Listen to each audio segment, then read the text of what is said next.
គេមកហើយណានាគេពួកឯងគិតមើលទៅបបានថ្ងៃមុននេះមេតបខ្លាំងសុំលីបានចេញមកអស់ហើយតែនៅសំនោះម្នាក់មិនទាន់មកតើគឺជាអ្នកណាគឺខ្លួននេះសូមគោរពលោកអបរាជលោកមេតបសុខសប្បាយទេខ្ញុំសុខសប្បាយទេលោកអបរាជ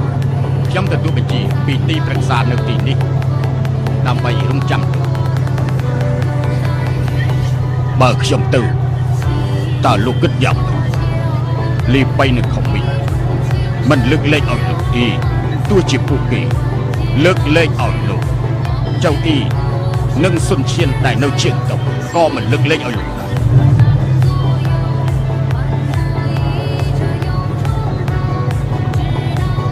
លោកកុំគិតច្រើនទៅចុះខ្ញុំមិនអាចទៅទេតែគេទៅបាទ